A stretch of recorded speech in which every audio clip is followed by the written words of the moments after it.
بسم اللہ الرحمن الرحیم رب زدنی علما إن الحمد لله نحمده ونستعينه ونستغفره ونؤمن به ونتوكل عليه ونعوذ بالله من شرور أنفسنا ومن سيئات أعمالنا من يهده الله فلا مضل له ومن يضلله فلا هادي له وأشهد أن لا إله إلا الله وحده لا شريك له وأشهد أن محمدا عبده ورسوله فإن خير الحديث كتاب الله وخير الهدي هدي محمد صلى الله عليه وسلم وشر الأمور محدثاتها وكل محدثة بدعة وكل بدعة ضلالة وكل ضلالة في النار. قال الله تبارك وتعالى في القرآن المجيد والفرقان الحميد بعد أن أقول أعوذ بالله السميع العليم من الشيطان الرجيم من حمده ونفخه ونفسه.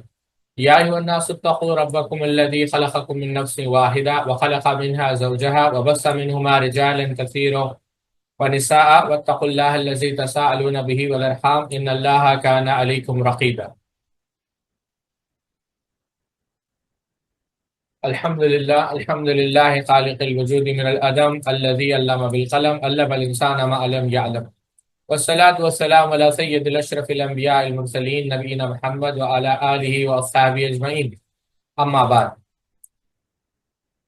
تمام قسم کی تعریف، کبریائی اور بڑائی اللہ رب العزت کے لیے لائق و زیبا ہے، اور لاکھوں نہیں کروڑوں درود و سلام ہو تمام انبیاء کرام پر، خصوصاً اللہ کے رسول صلی اللہ علیہ وسلم پر. اللهم صل على نبينا محمد وعلى ال محمد كما صليت على ابراهيم وعلى ال ابراهيم انك حميد مجيد. اللهم بارك على محمد وعلى ال محمد كما باركت على ابراهيم وعلى ال ابراهيم انك حميد مجيد.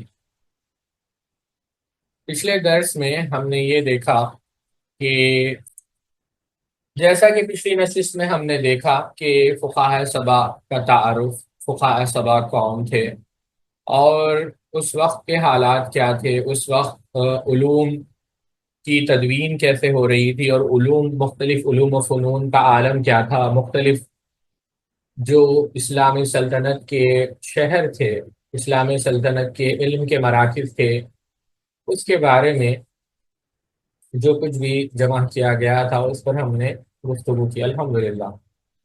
آج ہم انشاءاللہ تاریخ یا بالفاظ دیگر جو ہمارا تراث ہے، جو سرمایہ ہے علم کا، اس کے ایک بہت بڑے امام محدث امام ابن سعد رحمۃ اللہ علیہ کے متعلق پڑھیں گے. امام ابن سعد رحمۃ اللہ علیہ کے احوال و آثار دوسری صدی ہجری کی انتہا اور تیسری صدی کی ابتدا میں جن محدثین اعظام نے دین اسلام کی حفاظت کے لیے کارنامہ نمایاں سر انجام دیے، ان میں سے ایک معتبر نام حافظ محمد ابن سعد کا بھی ہے، جنہوں نے الطبقات الکبریٰ جیسی عظیم اور جامع کتاب امت کو عطا کیا، جو اس فن کے امہات میں شمار ہوتی ہے. آپ کی زندگی کا مختصر خاکہ درج ذیل ہے. یہاں پر دو باتیں ذکر کرنا چاہوں گا، ایک طبقات، اور دوسرا کیا یہ پہلی شخصیت ہے جنہوں نے طبقات لکھی، اور طبقات کہتے کس کو ہیں. دیکھیں، طبقات کے نام سے بہت ساری کتابیں ہیں، اور پہلے تو ہم یہ دیکھیں گے کہ طبقات کہتے کس کو، کتاب میں آئے گا لیکن اختصار کے ساتھ ایسی کتابیں جن میں راویوں کو ان کے احوال، ان کے واقعات، یعنی روایتی یا خاص صفات، جیسے جنہوں نے پہلے اسلام قبول کیا، جنہوں نے پہلے ہجرت کی، جنہوں نے غزوات میں حاضری دی، اس کے اعتبار سے جو ہے مؤلف کیا کرتے ہیں، دور طبقہ زمانے تک ذکر کرتے ہیں. اور پھر صحابہ کے بعد تابعین، پھر تبع تابعین، یعنی تقارب سن، یعنی کیا کہتے ہیں، ان کا جو وقت تھا، ان کا جو زمانہ تھا، اس اعتبار سے کتابیں لکھی جاتی، تو انہیں طبقات کہتے ہیں. ٹھیک ہے. حدیث کی سند میں جو ارسال ہوتا ہے، انقطاع ہوتا ہے، تدلیس ہوتی ہے، یعنی متشابہ اسما ہوتے ہیں، بسا اوقات راوی کے ایک نام ہوتے ہیں، تو تمیز کرنے کے لیے ان کے والد کے نام کی بھی ضرورت پڑتی ہے. تو ان کتابوں کی جو ہے کافی جو ہے کام آتے ہیں طبقات. اب یہ رہی پہلی بات کہ طبقات کہتے کس کو ہیں. اب کیا یہ پہلے مصنف ہیں؟ نہیں. اگر آپ کتب احادیث یا تاریخ کی کتابیں دیکھیں گے تو آپ سے پہلے علامہ باقری رحمہ اللہ نے طبقات لکھی، جن کا انتقال 260 ہجری میں ہوا. امام ابن سعد کا انتقال 230 ہجری میں ہوا. خلیفہ ابن خیاط کی کتاب ہے، پھر اس کے بعد 240 ہجری میں امام مسلم ابن حجاج صحیح مسلم ان کی کتاب ہے طبقات، پھر اسی طریقے سے امام ابوبکر ابن احمد ابن ہارون رحمۃ اللہ علیہ کی کتاب جن کا انتقال 301 ہجری میں ہوا، ان کی کتاب ہے طبقات الاسماء، پھر اسی طریقے سے علامہ طبری رحمہ اللہ کی کتاب ہے طبقات، پھر ابو عروبہ رحمۃ اللہ علیہ حسین ابن محمد حرانی رحمۃ اللہ علیہ کی کتاب طبقات، پھر محمد ابن حبان رحمۃ اللہ علیہ کی کتاب طبقات، پھر امام ابو شیخ اصبہانی کی طبقات المحدثین، پھر امام عبد الحادی محمد ابن احمد ابن عبد الحادی المقدسی جو شیخ الاسلام تیمیہ کے شاگرد تھے ان کی کتاب، تو یہ طبقات ہے۔ بلکہ امام ذہبی رحمہ اللہ کی جو کتاب ہے تذکرۃ الحفاظ، اس کے متعلق بعض علماء نے جیسے امام ابو المحاسن محمد ابن علی رحمہ اللہ نے بھی اس کو طبقات ذہبی کا قرار دیا ہے۔ حافظ تقی الدین ابو الفضل محمد رحمۃ اللہ علیہ المالکی کی کتاب طبقات، امام سیوطی کی طبقات، امام ذہبی کی، تو یہ طبقات ہے، امام سیوطی کی بھی طبقات ہے، اور بھی بہت سارے طبقات، یعنی ایک تو یہ راویوں کے متعلق، پھر طبقات فقہا کے اوپر بھی بہت ساری کتابیں ہیں، شافی یعنی فقہاء شوافی کے متعلق طبقات الشافیہ جو معروف ہے امام تاج الدین سبکی رحمۃ اللہ علیہ کی، پھر ابن کثیر کی، پھر اسی طریقے سے ابن قاضی رحمۃ اللہ علیہ کی، پھر قاضی ایاز کی جو مالکی فقہا پر انہوں نے کتاب لکھی ترتیب المدارک، یعنی امام ابن اللہ اکبر میں نام بھول گیا، امام ابو الحسین رحمۃ اللہ علیہ حنابلہ کے اوپر ان کی کتاب ہے، ابن رجب کی بھی کتاب ہے طبقات الحنابلہ، پھر ہم نے پچھلے درس میں دیکھا الجواہر المضیہ فی طبقات الحنفیہ علامہ عبد القادر قریشی رحمۃ اللہ علیہ کی، تو فقہا کے طبقات پر بھی کتابیں ہیں، وہ الگ کتابیں ہیں، اور راویوں کے متعلق، تو راوی یہ طبقات کی کتابیں کیسی ہوتی ہے جیسا میں نے ذکر کیا، جنہوں نے پہلے اسلام قبول کیا، پھر جنہوں نے پہلے ہجرت کی، یعنی تاریخ کے اعتبار سے کہ ہاں پہلی صدی میں یہ لوگ آئے، 1 سے 10 ہجری میں یہ، 10 سے 20 ہجری، تو اس طریقے سے جو ہے میں ایک خاکہ پیش کر رہا ہوں، اگر آپ پڑھیں گے تو آپ کو اور یہ بات واضح سمجھ میں آئے گی۔ تو طبقات، تو یہ تھی پہلی چیز کہ کیا یہ پہلے ہیں جنہوں نے طبقات پر کام کیا؟ نہیں، ان سے پہلے بھی ایک کتاب کا ذکر ملتا ہے امام واقدی کا۔ اور دوسری بات، کیا طبقات کی یعنی بہت ساری کتابیں، صرف طبقات ابن سعد نہیں، نام و نسب، محمد ابن سعد رحمۃ اللہ علیہ، محمد ابن سعد ابو عبداللہ البصری بنو ہاشم کے موالی میں سے تھے، آپ کاتب الواقدی سے معروف تھے کیونکہ آپ طویل عرصے تک ان کی مصاحبت میں رہے اور ان کے لیے لکھتے رہے، یعنی کس کے لیے؟ واقدی کے، امام واقدی رحمہ اللہ کے لیے۔ اب یہاں پر آپ دیکھیں بنو ہاشم کے موالی میں سے تھے، بنو ہاشم کے موالی میں سے تھے۔ اب آپ سوچیں، آپ جانتے ہیں موالی، بات یہ عرض کر رہا تھا، یہاں پر آپ لوگ دیکھیں کیا لکھا ہوا ہے، یہ بات آپ لوگ اس سے سبق لیں۔ اگر آپ دیکھیں بہت سارے اہل علم نے یہ بات کی تحقیق کی، اور 400 ہجری تک، یعنی اسلام کے پہلے 4 صدیوں کی جب تحقیق کی گئی، اور خاص کر ان علماء کو پڑھا گیا، یعنی لگ بھگ 1000 علماء کی، یعنی یہ سمجھے ایک سیمپل لیا گیا، 1000 علماء اسٹیٹسٹکس نکالا گیا اسلام کے پہلی 4 صدیوں کا، تو آپ جان کر تعجب کریں گے، چاہے وہ ائمہ کا تعلق علم حدیث سے ہو، علم تفسیر سے، علم قرات سے، علم نحو سے، علم فقہ سے، تو 51% علماء جو تھے وہ عربی تھے، اور 49% جو علماء تھے وہ عربی نہیں تھے، وہ اجمی تھے۔ آپ سمجھ رہے ہیں؟ اب اس کے بعد ابو اسحاق شیرازی رحمۃ اللہ علیہ لکھتے ہیں طبقات الفقہا میں کہ پہلے تو جو ہے عربی بہت زیادہ تھے، لیکن اس کے بعد اجمیوں نے جو ہے بہت کام کیا، اور خاص کر آپ حتیٰ کہ تعجب کریں گے، امام زہری رحمۃ اللہ علیہ نے کہا کہ یہ جو علم ہے اس کو موالیوں نے لے لیا ہے، غلاموں نے لے لیا ہے۔ بلکہ ابن خلدون رحمۃ اللہ علیہ نے مقدمے میں لکھا ہے کہ اس علم کو، یعنی خاص کر اگر آپ دیکھیں گے، ایک بڑا تعجب انگیز نقطہ یہ ہے کہ غلاموں نے اس پر بہت سارا کام کیا، اللہ اکبر، اجمیوں نے، غلاموں نے۔ مجھے بات سے بات یاد آ گئی، ابن صلاح رحمہ اللہ اور بہت سارے علماء نے اس واقعے کو نقل کیا ہے کہ امام زہری رحمۃ اللہ علیہ ایک دفعہ عبد الملک سے وہ ملنے گئے، تو عبد الملک نے ان سے پوچھا کہ آپ نے مکہ میں لوگوں کا سردار کس کو پایا ہے؟ تو انہوں نے کہا کہ عطا ابن ابی رباح۔ تو کیا عطا ابن ابی رباح عربی ہے یا اجمی ہے؟ تو کہا کہ یہ تو مکہ کے جو ہے، یہ تو جو ہے اجمی ہے، اور یعنی یہ عربی نہیں، غلام ہے۔ پھر بعد میں جو ہے عبد الملک نے جو ہے پوچھا، یمن کے متعلق پوچھا، انہوں نے کہا وہ طاؤس ابن کیسان کا، پھر انہوں نے وہی جواب دیا کہ طاؤس ابن کیسان بھی اجمی ہے، غلام ہے، اور یہ عربی نہیں ہے۔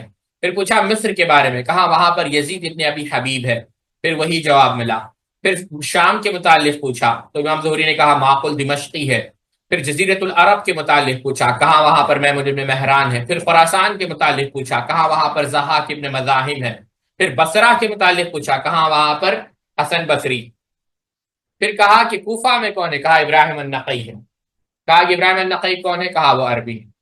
یعنی ہر جگہ آپ دیکھیں انہوں نے کہا کہ بھئی ایسا لگتا ہے کہ بھئی اجمی لوگ ہی جو ہے سردار، یعنی سردار بن رہے ہیں، وہی جو ہے خطبہ دے رہے ہیں۔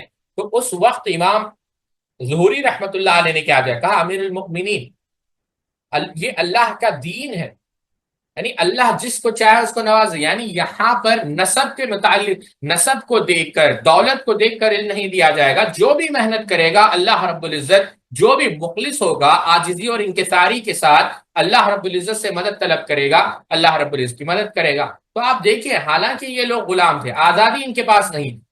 آپ سیدنا اکرمہ کو دیکھیں جس کا ذکر ہم نے پچھلی مجلس میں کیا، جو عبداللہ ابن عباس رضی اللہ تعالیٰ کے غلام تھے، لیکن آپ دیکھیں ان کا مقام کیا تھا۔ طاؤس ابن کیسان، کوئی یہ معمولی علماء نہیں، خود فقہاء سبا میں سلیمان ابن یاسر رحمۃ اللہ علیہ فارسی تھے، غلام تھے محمودہ بنت الحارث رضی اللہ تعالی عنہ ام المؤمنین کے، لیکن بعد میں فقہاء سبا میں ایک فقیہ سلیمان ابن یاسر رحمۃ اللہ علیہ۔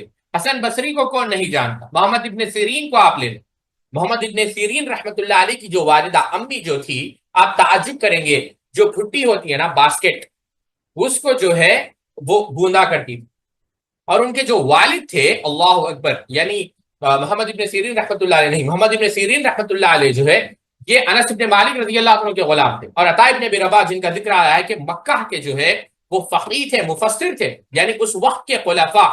بلکہ بعض صحابہ جیسے ابن عمر رضی اللہ عنہ کے متعلق آتا ہے کہ وہ بھی کہتے تھے کہ جاؤ عطا ابن ابی رباح سے علم حاصل کرو۔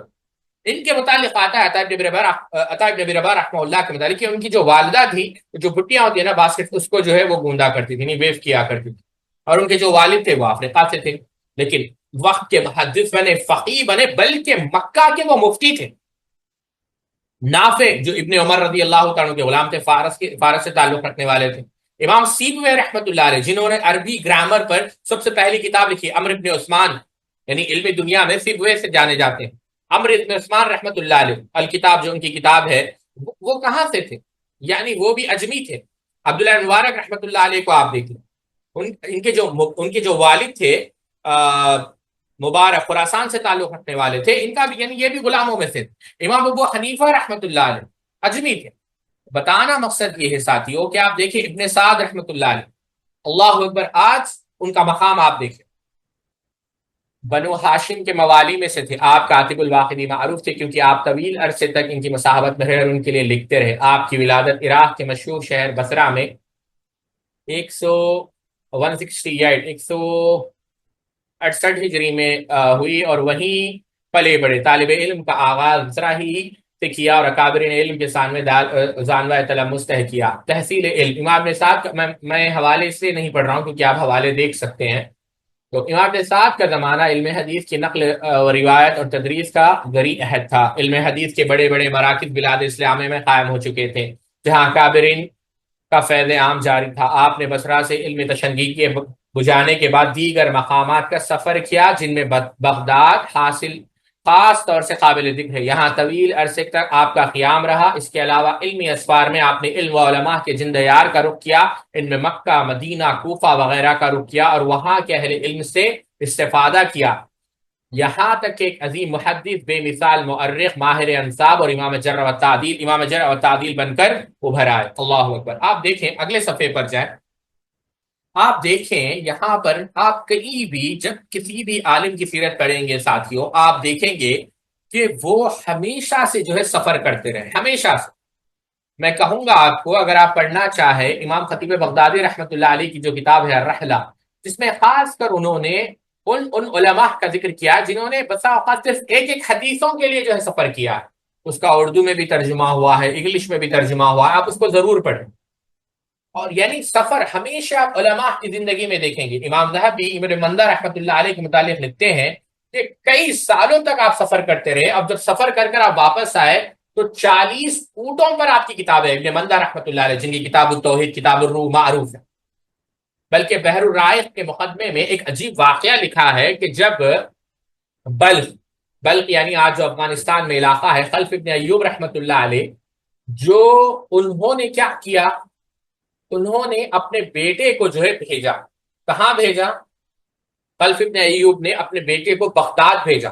بلخ سے بغداد آج فلائٹ کی تاریخ سے بھی لگ بھگ 20 گھنٹے لگیں گے، اور 2800 کلومیٹر کی دوری ہے لگ بھگ۔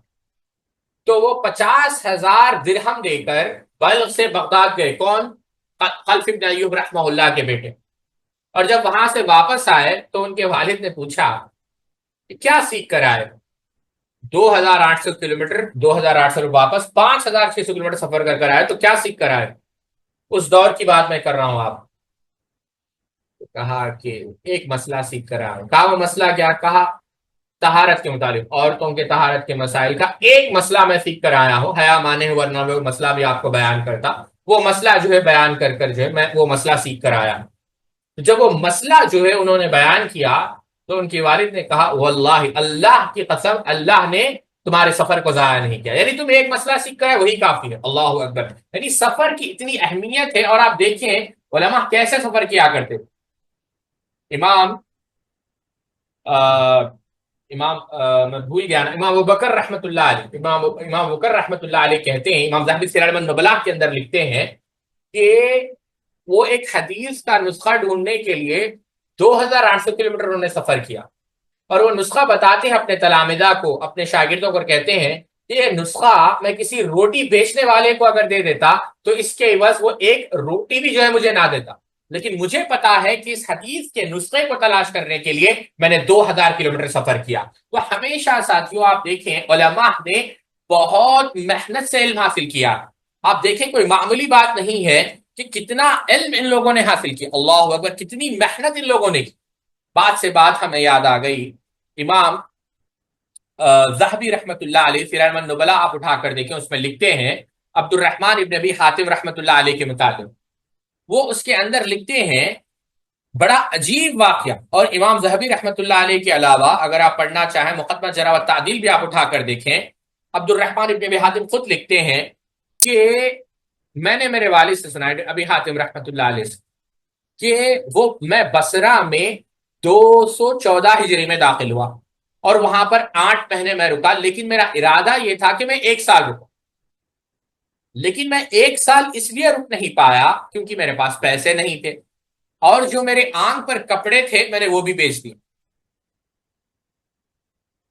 اور میرے جو ہے یعنی جو کپڑے تھے میرے پاس وہ میں نے بیچ دیے، اور میرے پیسے ختم ہو گئے، اور بس تھوڑے یعنی ضرورت کے حد تک جو کپڑے تھے 1 جوڑی 2 جوڑی میں نے رکھے، 2 جوڑی بھی میں اپنی طرف سے کہہ رہا ہوں، 1 جوڑی میں نے رکھے، اور میں اپنے جو ہے یعنی مشائخ اساتذہ کے جو ہے میرے دوست کے ساتھ میں درس میں شامل ہوتا تھا، اور میں رات تک درس سیکھتا تھا، جب گھر آتا تھا تو کچھ بھی میرے پاس نہیں ہوتا تھا۔ اللہ اکبر، کہتے ہیں کہ بھوک کی شدت کی وجہ سے، اللہ اکبر، آج کوئی حدیث نہیں پڑھ سکتا۔ اہل علم اس بات کو جانتے ہیں کہ کوئی شخص حدیث جرح و تعدیل ان علوم پر مہارت حاصل نہیں کر سکتا جب تک کہ ان اہل علم کی کتابیں نہ پڑھے۔ اللہ اکبر، یعنی حدیث کی تحقیق کے لیے ان کی کتابیں بنیادی مصدر یعنی مرجع ریفرنس مانا جاتی ہے علم کی دنیا میں۔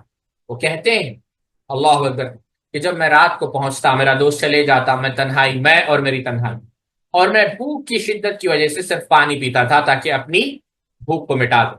پھر صبح میرا دوست آتا تھا میرے پاس، اور پھر میں حدیث سیکھنے کے لیے جاتا تھا، لیکن میں بھوکا تھا، بھوک کی وجہ سے یعنی بھوک مجھے کھا رہی تھی اندر۔ پھر میں گھر آتا، یہی مرحلہ چلتا رہا۔ ایک دن جب میرا دوست آیا، پھر صبح کہا کہ چلو مشائخ کے پاس، تو میں نے کہا کہ میں نہیں آ سکتا، میں بہت کمزور ہو چکا ہوں۔ کہا کہ کمزور کیوں ہو چکے ہو؟ کہا کہ تم میرے دوست ہو، میں میری حالت تم سے چھپانا نہیں چاہتا، 2 دن ہو گئے ہیں، 2 دن سے میں نے کچھ نہیں کھایا۔ کہا کہ میرے پاس 1 دینار ہے، اگر تم کہو تو 1 دینار تم لے لو، آدھا دینار لے لو، اور آدھے دینار سے کرایہ بن دو۔ تو پھر اسی کو یعنی میں رہنا تو یہ چاہتا تھا کہ 8 مہینے، لیکن پیسے نہیں تھے، میں صرف 1 سال میں رہنا چاہتا، 8 مہینے میں واپس چلے گیا۔ تو یہ جو ہے قربانیاں ہیں، یعنی ایسے جو ہے سفر کیا جاتا تھا، اور ایسے جو ہے علماء جو ہے محنت کیا کرتے تھے۔ اگر آپ سمجھنا چاہیں، اللہ اکبر، عبداللہ بن مبارک رحمۃ اللہ علیہ کے ایک شاگرد ہے علی بن حسن الشقیق، وہ کہتے ہیں، امام خطیب بغدادی رحمۃ اللہ علیہ جامع الاخلاق للراوی و آداب السامی کے جامع الاخلاق الراوی و آداب السامی کے اندر بیان کرتے ہیں کہ سخت سردی کا عالم تھا اور عبداللہ بن مبارک رحمۃ اللہ علیہ مسجد میں بیٹھے ہوئے تھے۔ ہم مسجد سے کھڑے ہوئے، مسجد کے دروازے پر ہم کھڑے ہوئے اور کھڑے کھڑے وہ حدیث بیان کریں۔ اب آپ دیکھیں، عبداللہ بن مبارک دروازے کے پاس کھڑے ہوئے ہیں، مسجد سے نکل رہے ہیں، علی بن حسن بھی دروازے کے پاس کھڑے ہوئے ہیں، مسجد کے دروازے کے پاس سخت سردی ہے، عبداللہ بن مبارک حدیث سنا رہے ہیں اور میں بھی حدیث سنا رہا ہوں۔ کون کہہ رہے ہیں یہ بات؟ علی بن حسن الشقیق رحمۃ اللہ علیہ۔ کہا وہ سنا رہے ہیں، میں سنا رہا ہوں، حتیٰ کہ یہ علم کا جو ہے مذاکرہ چل رہا ہے، ہم نے دیکھا کہ فجر کی اذان ہو گئی۔ اللہ اکبر، یہ علم سے محبت تھی ساتھی۔ فرقد السبقی رحمۃ اللہ علیہ بیان کرتے ہیں، یہ تو زندگی ہے۔ ابو نعیم رحمۃ اللہ علیہ ہلۃ الاولیاء کے اندر بیان کرتے ہیں کہ میں سفیان الثوری رحمۃ اللہ علیہ کے پاس تھا اور وہ سیاقۃ الموت یعنی آخری حالت میں تھے، سکرات میں تھے، اور اس کے بعد ان کا انتقال ہو گیا، اور ہم بیٹھے ہوئے تھے، دیکھا کہ ایک شخص نے حدیث بیان کی، تو میں نے دیکھا کہ کچھ ہاتھ سے وہ تلاش کر رہے تھے، تو ہم نے دیکھا کہ اس حالت میں یہ وقت کا امام جس کے فقہ کے عالم کے متعلق بعض علماء نے یہاں تک کہا ہے کہ افقہ من ابی حنیفہ، کہ سفیان الثوری جو ہے فقہ میں ابو حنیفہ سے بھی زیادہ مہارت رکھتے تھے اور حدیث میں امام مالک سے بھی زیادہ مہارت رکھتے تھے۔ ایسا شخص جو مرنے کے قریب ہے، اپنے ہاتھ سے کیا ڈھونڈ رہا؟ دیکھا کہ سفیان الثوری رحمۃ اللہ علیہ جو ہے کاغذ کو ڈھونڈ رہے ہیں اور جو شخص حدیث سنا اس کو لکھ رہے ہیں۔ ہم نے کہا کہ آپ کس حالت میں حدیث لکھ رہے ہیں؟ کہا کہ یہ بہتر ہے کہ میں حدیث لکھ کر مر جاؤں، ایک اچھی بات میں نے سنی، اس کو بغیر لکھ کر مر جانے سے یہ بہتر ہے کہ میں ایک نیکی کروں، اس جو حدیث مبارکہ ہے اس کو لکھوں تاکہ میرے نام اعمال میں اضافہ ہو جائے اور میں اللہ کو پیارا ہو جاؤں۔ سبحان اللہ، یعنی بتانے کا مقصد یہ ہے ساتھیوں، اسلاف کو علم سے بے انتہا محبت تھی اور وہ ہمیشہ سفر کرتے تھے۔ یعنی یہ تو آپ دیکھیں، یہی وجہ ہے، کبھی بھی بات سے بات ہمیں یاد آ گئی، کبھی بھی پرسن کی بات ہے، میں شیخ سلیمان الرحیلی حفظہ اللہ کا درس سن رہا تھا، تو انہوں نے کہا، اللہ کی قسم کھا کر انہوں نے یہ بات کہی کہ میں نے اپنی آنکھوں سے دیکھا ہے کہ جو میرے استاد تھے شیخ عبدالعزیز رحمۃ اللہ علیہ، وہ مسجد میں درس کے لیے بیٹھتے ہوتے اور ان کے سامنے ایک بھی طالب علم نہیں ہوتا، ایک بھی نہیں۔ ابھی تو میں سمجھتا ہوں 8 سے 10 طلبہ موجود ہیں، ایک بھی نہیں، مگر انہوں نے کہا کہ مگر شیخ عبدالعزیز رحمۃ اللہ علیہ اپنا درس مکمل کرتے، جماعت کے ساتھ نماز پڑھتے اور پھر چلے جاتے، اور کہتے ہیں شیخ عثیمین رحمۃ اللہ علیہ جب درس دیتے تو ایک شخص بھی بسا اوقات نہیں ہوا کرتا، تو شیخ محمد بن صالح العثیمین رحمۃ اللہ علیہ مسجد کے مؤذن کو سامنے بٹھاتے اور اسے پڑھاتے۔ یعنی یہ وہ لوگ تھے جو اللہ کے لیے پڑھاتے تھے، بھیڑ کے لیے نہیں۔ یہ الفاظ شیخ سلیمان الرحیلی کے۔ بتانا مقصد یہ ہے ساتھیوں کہ علم کے لیے تسلسل، استقامت بہت ضروری۔ چند دن پہلے کی بات ہے، ہمارے جو شفیق ہیں، ہمارے استاد شیخ نصیر حفظہ اللہ نے ایک کتاب، ان کو ضرورت پڑی، ان کو کتاب کا مطالبہ انہوں نے مجھ سے کیا۔ وہ کتاب اصل مارکیٹ میں ابھی آئی ہے لیکن اس کی PDF نہیں ہے۔ کتاب کیا تھی؟ عجائب و اسرار من سیر العلماء مع علم، بعدے کی کتاب ہے، بہت بہترین کتاب ہے۔ اس کے تو کتاب انہوں نے بھیجی تو میں نے کتاب تلاش کیا، الحمدللہ مجھے کتاب مل گئی۔ اس کے اندر ایک واقعہ میں نے پڑھا ساتھی، اگر آپ لوگوں کی توجہ ہے، بہت ہی عجیب واقعہ ہے۔ تو اس کتاب کا صفحہ نمبر 30 آپ اٹھا کر دیکھیں، وہاں پر شیخ مدی بن عبداللہ الجلحم کا واقعہ انہوں نے ذکر کیا۔ یہ کون تھے؟ ان کا انتقال ہوا 216، یعنی کتنے سال پہلے کی بات کر رہا ہوں؟ 8 سال پہلے کی بات۔ خاتون ہے، لڑکی۔ یہ کہاں پیدا ہوئی؟ انیزا۔ ان کا نکاح ہونے سے پہلے ان کے والد کا انتقال ہوا۔ اب جب والد کا انتقال ہوا تو ان کے 7 بھائی تھے جو ان سے چھوٹے تھے، شیخہ کے بنت عبداللہ الجلحم، اور جب ان کا نکاح ہوا، آپ تعجب کریں گے، ایک فائر ایکسیڈنٹ میں ان کے جسم کا کافی حصہ جو ہے جل گیا، جس کی وجہ سے بہت سال ان کو ہسپتال میں رہنا پڑا، بہت محنت۔ اب اس کے باوجود قرآن کو انہوں نے حفظ کیا اور صحیح بخاری کو حفظ کیا اور پھر صحیح مسلم کو حفظ کیا، اور پھر انہوں نے کیا کیا؟ شیخ ابن باز رحمۃ اللہ علیہ کے درس کو سننا شروع کیا، شیخ محمد ابن صالح العثیمین کے دروس کو سننا شروع کیا، شیخ صالح الفوزان کے دروس کو سننا شروع کیا۔ کافی ذہین اور فطین، اور پھر جب وہ درس دیتی یا حوالہ دیتی تو شیخین کریمین شیخ الاسلام اللہ ابن تیمیہ اور ابن قیم الجوزیہ رحمۃ اللہ علیہ، یعنی جو ہے ان کے اقوال وہ پیش کرتی، اور وہ ہے انہوں نے کیا کیا کہ ہر جمعہ انہوں نے درس دینا شروع کیا، حتیٰ کے ساتھ آپ تعجب کریں گے کہ 22 سال تک وہ درس دیتی رہے، 22 سال تک، 22 سال۔ 2013 کے اندر گینگرین کہتے ہیں نا، یعنی پیر کے اندر جو ہے کچھ مسئلہ ہو گیا جس کی وجہ سے ان کے پیر کو کاٹنا پڑا، یعنی کیا کہتے ہیں اس کو، پنڈلی تک پیر کو، ان کے پیر کو کاٹ دیا گیا، جس کی وجہ سے آہستہ آہستہ پھر ان کی بینائی چلے گئی، پھر کئی عرصے تک ان کو ہسپتال میں رہنا پڑا، لیکن وہاں بھی جو ہے ہسپتال میں رہتے ہوئے وہ ہسپتال ہر سنڈے ہسپتال سے جاتی، یعنی ہاسپٹل وہاں سے جاتی، اور پھر کہاں جاتی، درس دیتی عقیدے پر، اور پھر واپس جو ہے ہسپتال چلے جاتی۔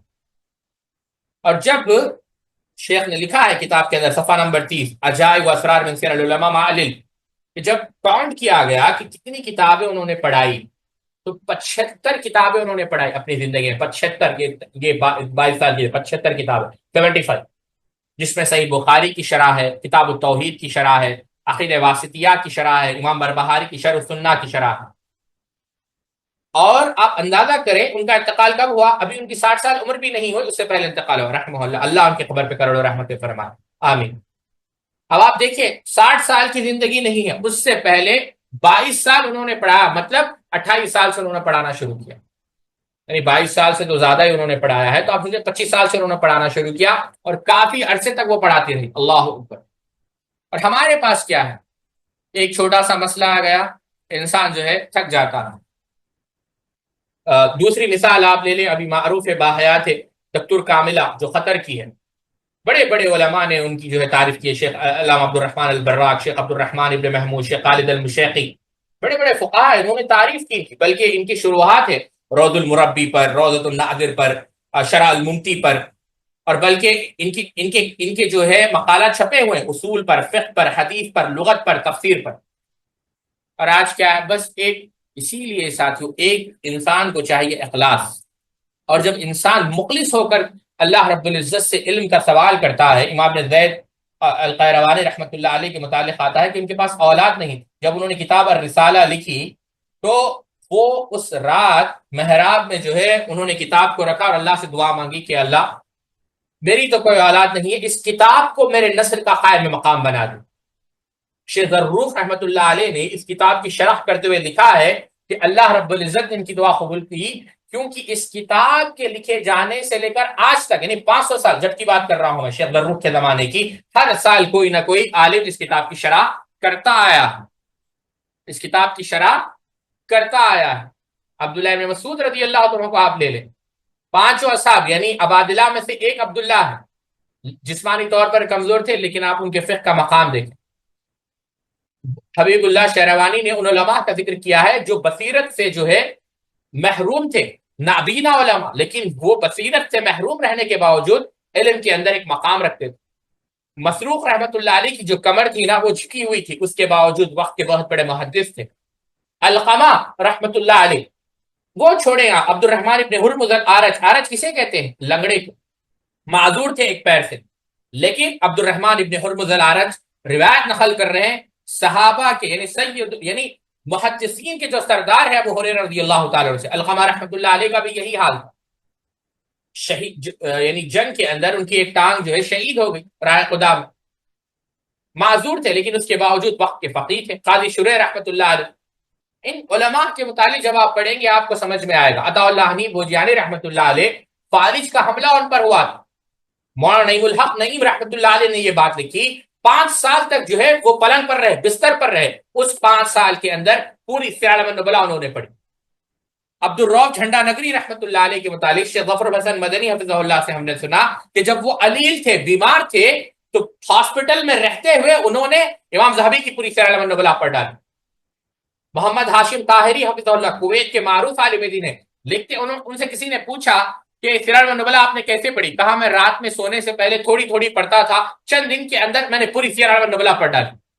تو اخلاص اور محنت یہ بے حد ضروری ہے انسان کے لیے، طالب علم کے لیے خاص کر جو علم حاصل کرنا چاہتا ہے۔ بات سے بات عرض کر رہا تھا، بات دوسری طرف چلے گئی۔ اللہ تعالی ہم سب کو علم نافع حاصل کرنے کی توفیق عطا فرمائے، آمین۔ شیوخ مختلف ہاں یہی تھے نا، ہاں۔ مختلف دیار اور امثال کے سیاق سے اندازہ ہوتا ہے کہ انہوں نے بے شمار شیوخ و اساتذہ سے طلب علم کیا تھا، جن کی تعداد معلوم کرنا آج مشکل ہے۔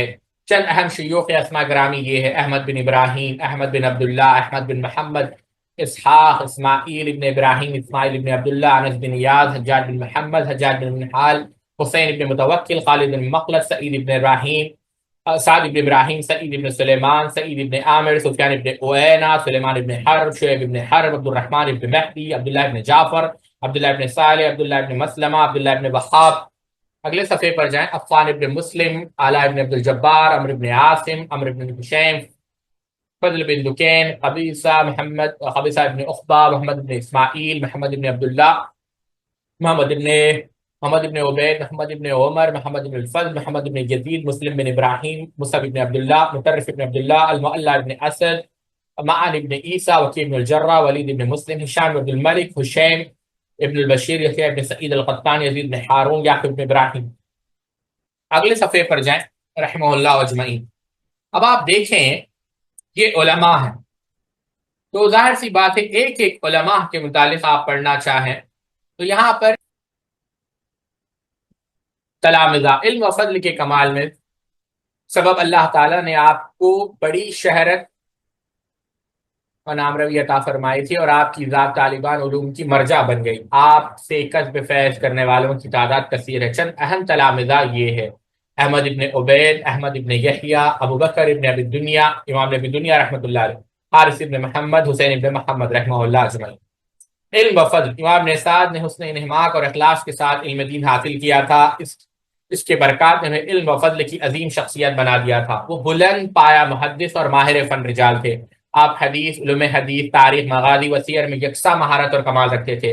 آپ کی جامعیت، علم و فہم و ذکاء اعتراف علماء اور ارباب سیر نے کیا ہے۔ خطیب بغدادی رحمۃ اللہ علیہ نے کہا: من اہل علم و فضل والآخری، اہل علم و فضل میں سے تھے۔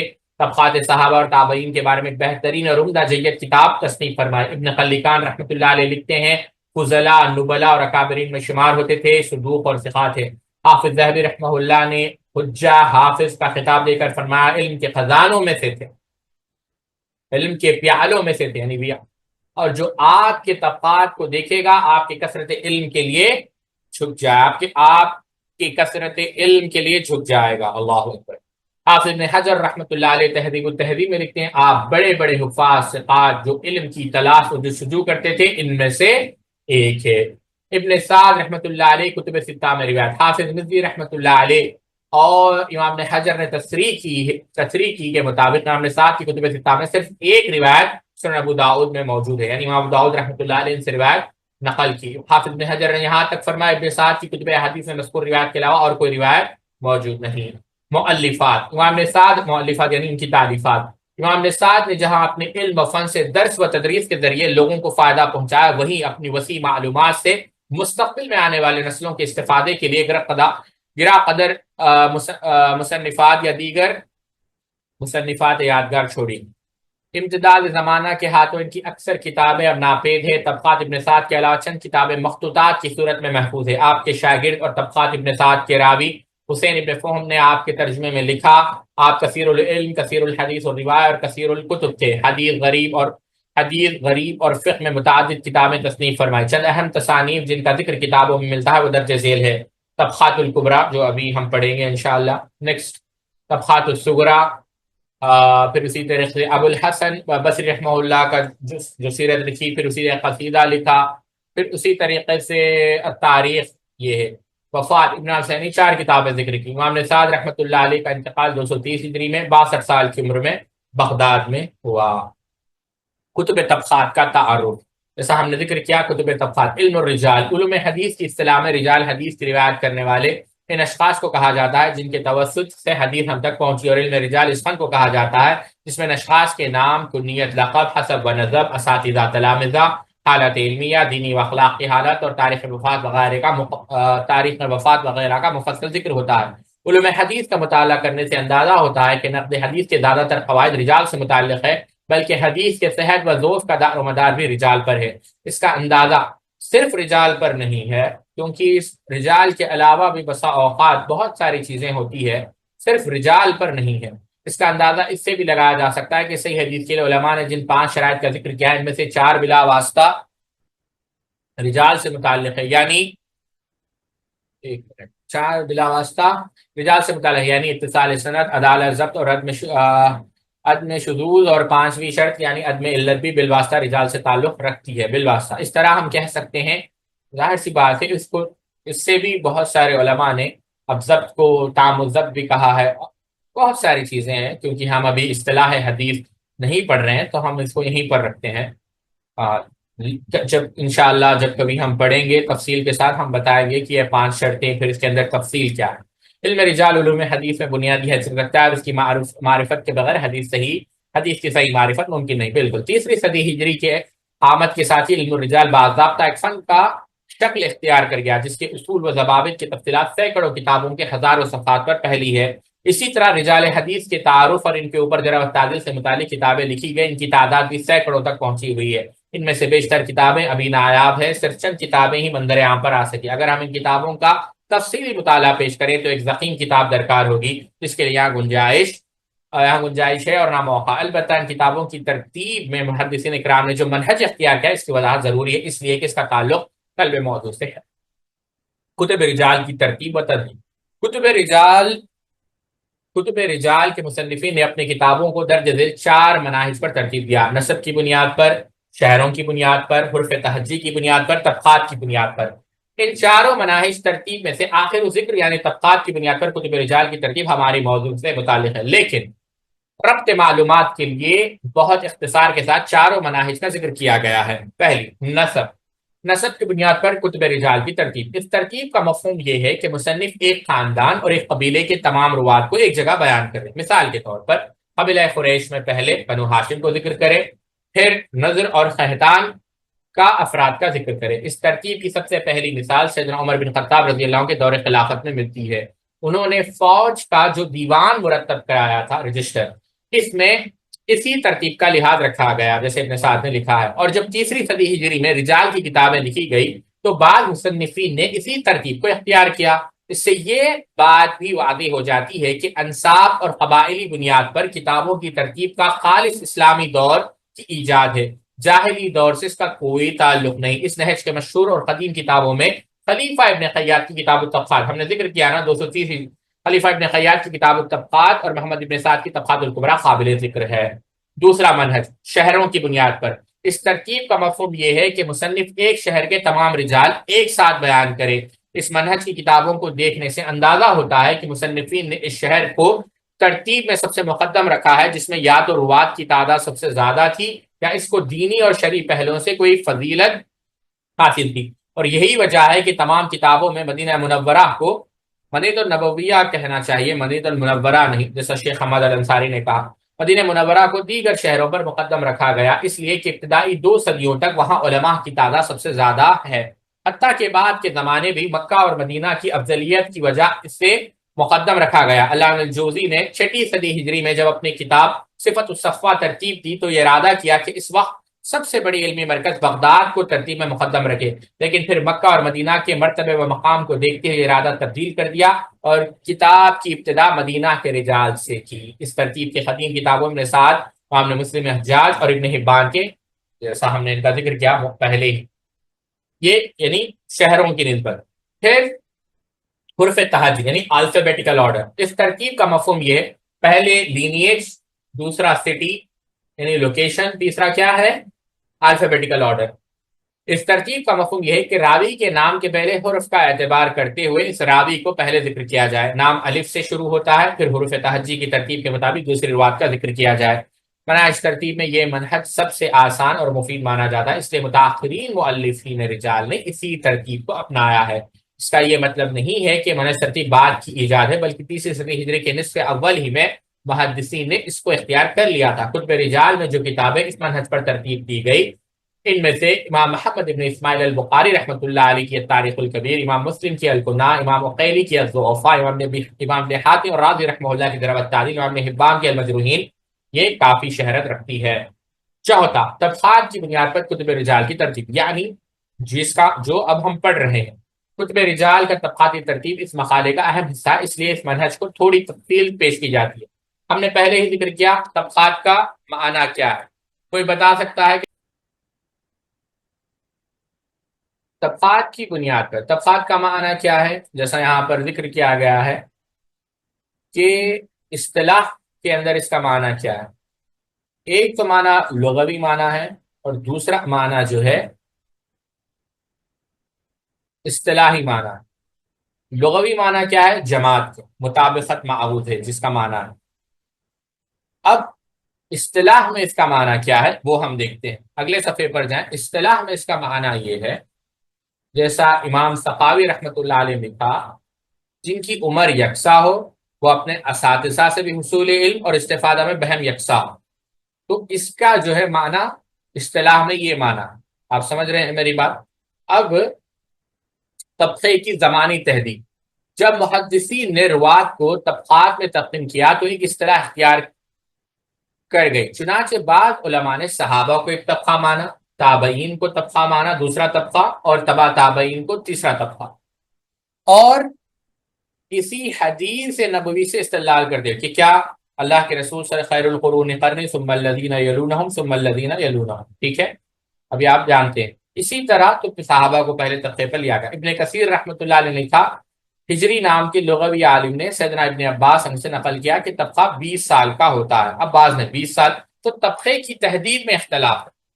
ٹھیک ہے، اگلے صفحے پر جائیں. علم طبقات کے فوائد. پہلا فائدہ کیا ہے؟ آپ نام میں تمیز پیدا کر سکتے ہیں.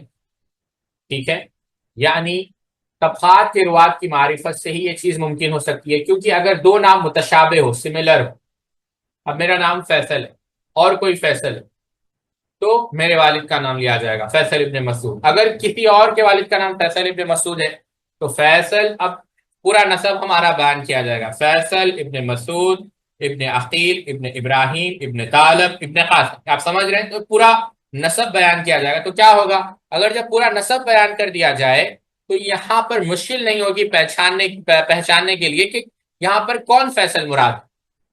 تو متشابہ اگر نام ہو تو کیسے کوفہ میں اسماعیل بن آبان نام کے دو ہم اثر راوی تھے، ایک ہی زمانے کے تھے. ایک اسماعیل بن آبان الوراق الازدی جبکہ دوسرے اسماعیل بن آبان الغنوی. یعنی آپ سمجھ رہے ہیں فرق. ان میں وارث ثقہ ہے اور امام بخاری کے شیوخ میں تھے، جبکہ دوسرا کذاب ہے. تو نام میں فرق. سند میں وارد غیر منصوب راوی کا تعین. بعض دفعہ سند میں راوی کو اس کی کنیت یا صرف نام سے ذکر کیا جاتا ہے جس میں صراحتاً اس کا تعین نہیں ہوتا. آپ بخاری اٹھا کر دیں گے، یعنی صرف کنیت ہوتی ہے.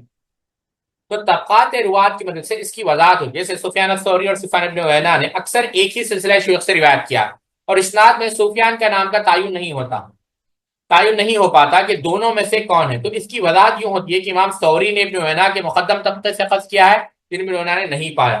تو یہ بہت ساری جو ہے یہ فائدے ہیں. تیسرا فائدہ کیا؟ اگلے صفحے پر جائیں.